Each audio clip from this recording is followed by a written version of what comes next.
Hello, everyone. Thank you for joining us for the 10-minute Bible lesson. We appreciate you tuning in. Well, today we're going to look at some things that Jesus taught about. In fact, he talked about two things.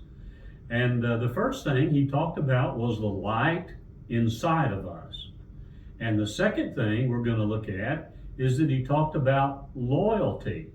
Now, we're going to read a verse in Matthew chapter 6, verses 22 and 23. And I just have to confess to you that I've always had a hard time understanding these verses. Now, you may say, man, you mean a preacher don't understand some of the verses in the Bible? I would just say, yes, that is true.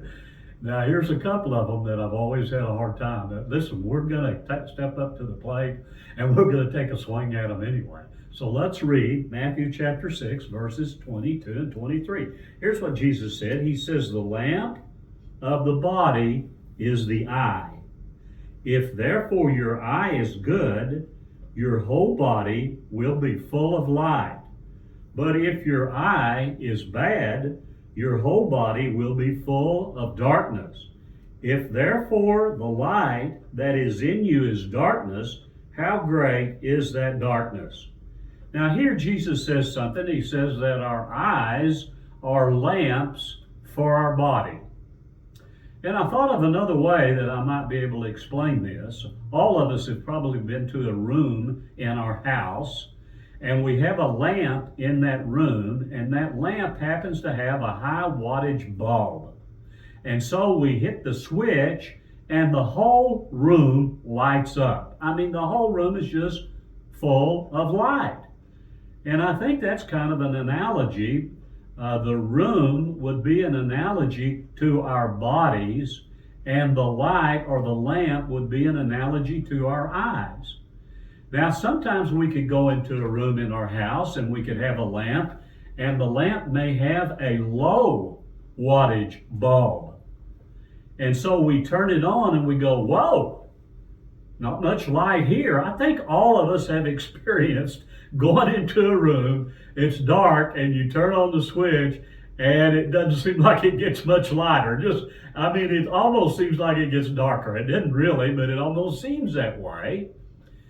Well, I think that's a good illustration as well.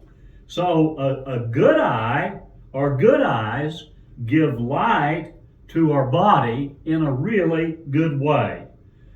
And so, I think this is a good analogy here. And I just wanted to say this about it too, that I think that there must be more in this saying of Jesus than just saying if we have good eyes, then we can see really well. I don't think that's what he means at all.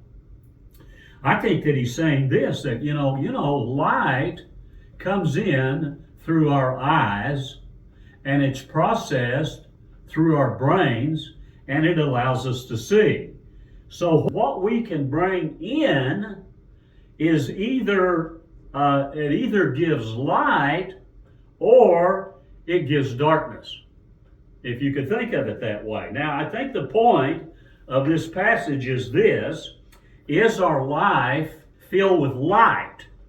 Now, Jesus said, I'm the light of the world. And I think that's something that all of us should desire to have, is that our life, the inside of our life, should be full of light. Now, it's either full of light or it's filled with something else. And I could just say that something else is probably not light at all, but it could be something that's dark.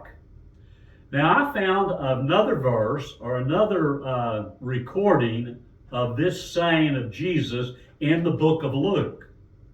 And when I read that, I found that it kind of helped me to understand better what Jesus was saying in Matthew. And I want to read that to you because it's in Luke chapter 11, verses 35 and 36. And it's a little bit different, but I think Jesus is talking about the same thing. Here's what he said. He says, therefore, take heed that the light which is in you is not darkness. If then your whole body is full of light, having no part dark, the whole body will be full of light, as when the bright shining of a lamp gives you light. I hope that didn't make it more confusing. To me, it helped me a little bit to understand the meaning of that verse. Now, we need to have light to come into us. And as I mentioned a while ago, we know that Jesus is the light of the world, so we need God's light to come into us. And I think that's kind of what the verse is saying. We don't need darkness. Listen, there's enough darkness in this world already, right? So we need to bring things in us, and it's kind of like our eyes are gates into our hearts or into the inside of our bodies. Now let's look at another verse that Jesus is talking about loyalty. Are you a loyal person? Let's see what Jesus said. He says in Matthew chapter 6, the next verse is verse 24. He said, "No one can serve two masters, for either we will hate the one and love the other, or else we will be loyal to the one and despise the other. You cannot serve God and mammon." Now, mammon, for the most part, is interpreted to be money, and some people interpret it as evil money. But let's just say that it means money. So this is an interesting statement that Jesus has made here. And one of the things that makes it interesting is that I see something in this verse, a saying of Jesus that has been incorporated into the English language.